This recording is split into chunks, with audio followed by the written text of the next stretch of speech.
Thanilsu mapi marol honglaba matung Laisnagi phi amani puduna lai. Tomthendu gyan taraduna yam nungaitana leirami.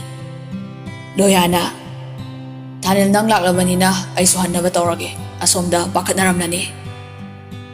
Thanil na hoi bai hannaba tawiro. Loyana Laisna da onsilaga hairi. Laisna nang yam khanjelano angangse karisu tawroroi. Kari no chasinaba to nasado yam sokthana ure. Laisna na hoi Thawbana ai gate fau thindokjagi bai. Thawbana loyabu thinba thokre. Laisna na tapna wangang lai. Imungo Tomthen na ima Laisna na ima nangna asumna tawrakani haibase thasarude. Ekhoi gidi nangna icha ahanni. Ima gidi nangna pumnamakni. Ichai kari pendaba leibagi asuk yamna pangdaba thabakse tawribano. Tomthen wadi ngangde mamagi makhut adubu chena paisinduna mapi sintharakli. Thanil na nang lai soiraba misakne. Afabata karino loina mayek sena khanglabani. Aina guideline pibu matamda kari asoiba yawki. Nangna peloidaba ipana kari thabak tawki. Nangna waroriba pendribasi kanadano. Nangna asumna tawraga akoina karamna khangduna yengduna leithokpa ngangbani ibungo. Tomthen na tapna Babo ima please nachabu ngakbiyo. Engonda ngasidi karisu hangbiragano. Thanil na fare hangaroi hairaroi. Adubu ngasi nangna asi yongna thamoi sokhibagi maramdudi engonda haidaba sungya yaroi.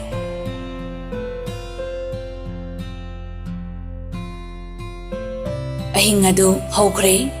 Ayuki pung 10 taba matamda Tomthensu yumda butharakle.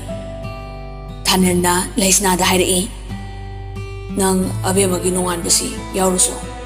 Ay angangi munakta adum leiramge. Natradi thawbase yam nungai kharoi. Laisna na hoi chatke tamo. Ahing tumdabagi isase yamna chokthare. Ay nihakta tumge. Thanil na tumthawro. Tomnauna chakti loisilamle. Horen nang hawgalaklaga khara chathose. Thawbasu ibung chawbagi manakta leibani. Ay magi manakta changlubaga tale. Abemagi chakobase loiraga ay counselor afaba ma tanadaba yadre. Question krabadi psychological problem soidana laklani ichasi. Somda abemaga mangalgadi Tomthengi wari tadribani. Loyanasu haidokdre. Tomthen na suicide tawbagi maramsu kanasu khangba ngamlamde. Laizadi Loyana haibadagi tarami. Adubu karisu tawdre haibana chakawba loiraga chatlage khanare. Numit marinigi matung Tomthensu masa karisu tawdre pura phare. Adubu wa inthi nungaina ngangdana adumak leiri. Chakawba numitni mayam chai sing chanaraba matung ngihak pothanari. Abemana Laisnagi manakta changlakduna hanglai. Ngachawbi akoi tamachaw masigi masak udri karai chakhige. Laisna na nabungdo masa kya nungaite na maikada leiramgani tamachaga punna. Abemana hoine tamachasu chakcharmda ngaktu khak thorami ai amta hangnuge. Abemadu Tomthengi manakta changaklami. Tomthendi phamungda hipli. Abemana tamacha akoi tamachawse tumkhraba masa ngamde haido kamai tawrino. Tomthen abemana ngangbatu tarakpadagi mamit pangthoklaga hiplambatu haifet cheblai. Tomthen na abemana tamacha kai oini ngamdrino haiba sutoga thorokte nachalgase nungsidraba. Tomthen na hai apangbi nabung na kaigi ichan munusiroi. Nabung ichalgi chakauba yaudena waraugaru. Ay tasingna hakchang ngamdabagine.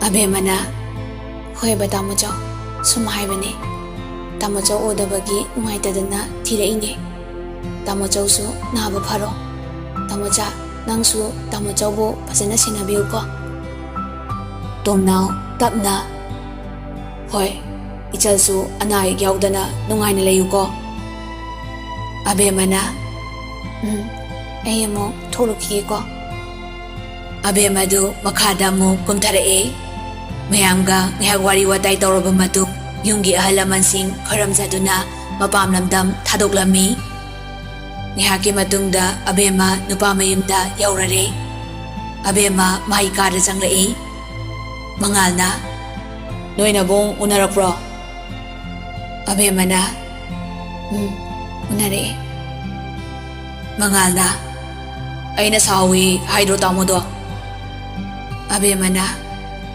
Tamachaudu masang amangdini aduini Mangalna phone ga chatrido karigino hangdro Abemana adudi hangaudre isu Mangalna aingondaga warobra khangde luhongba numite masapa ogidrene Abemana waroramloida kaisu adumaina khanu tamo Mangalna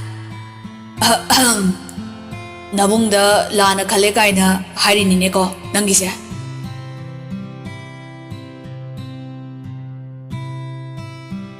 Numidang wairamgi matamni somda yaisna magi kada tuminna mathanda phamduna leirami Chanbina che nangna tawrisi karino aidi manga chap mane Yaisna na aisu gyan da haudre Karibu haidoino Chanbina nang papuni ko haibide haini datom thindo phataba midi nate jebu yam nungsijabani Yaisna na hoi aisu khange adubu sarna su aibu yam nungsijaba huiramale sarna aibu yamna luna tawjarakpane aina su sarbu thaina khra nungsiba phauki Wari icham samna matam khara sarubana sarga naksinaki Nahan datom thingi machal nupi luhongba numituda ahan bo oina chamna unasena chalubane Adubu sargi nukshi wahai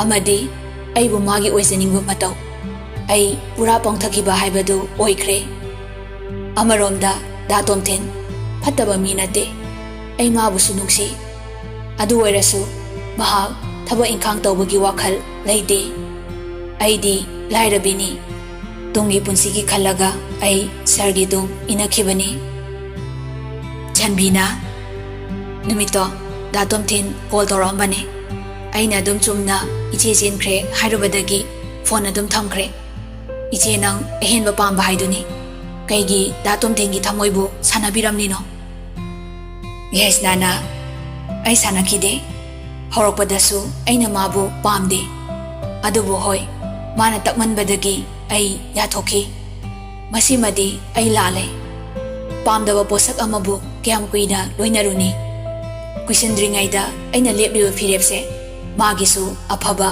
maga sana jagadaba nupima thijakhinabane Chanbina fare ichena phanido adum tawro Aidi datom thinga khangnarubagi nungaitaba phawi tasengna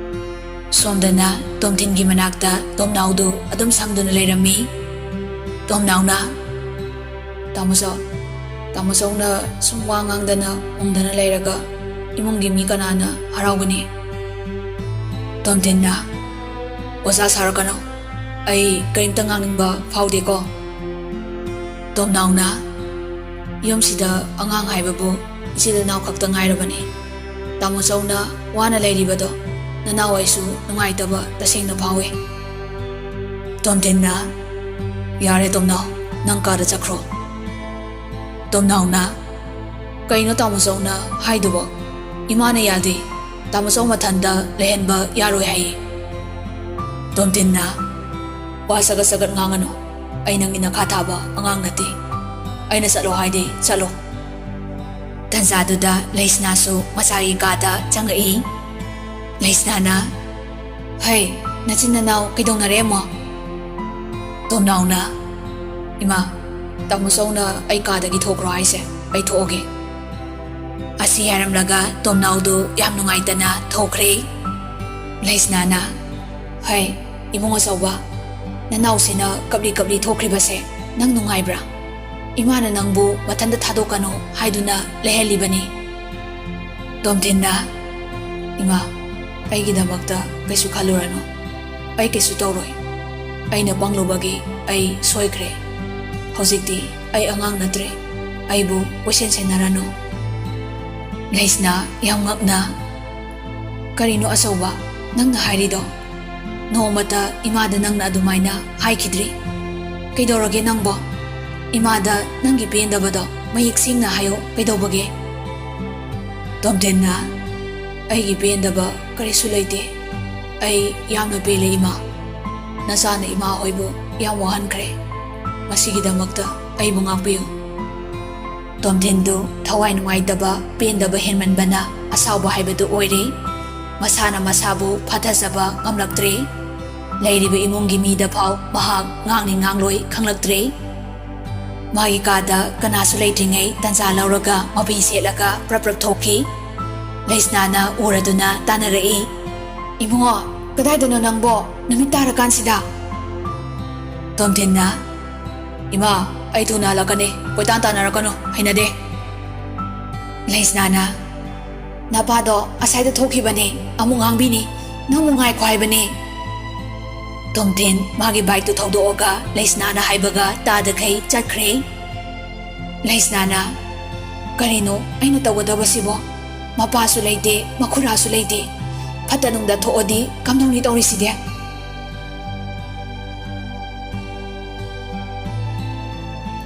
Numidangi pungmapan mong tasilagle. Tomtendi thokibadagi halaktri.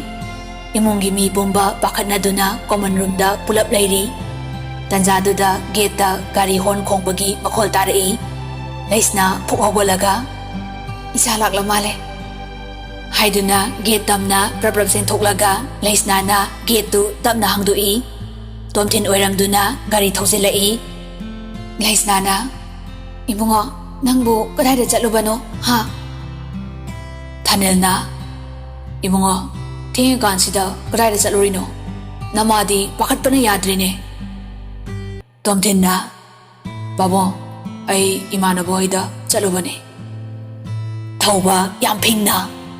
Nungdang sida natradi nang namana boyda chatpa yadabra ha? Tomten na. Hoy, yadre. Asi haraga mathakta kakakitawi. Thawba na kudang tu tak pharaga. Kariya, ay gisinthaktaga masin kumba saradana. Haiduna Tomten gi mamayda kupak na thasilami. Thanel na. Kaino Tomten, nang natawrisi ako'y busitribra, ha?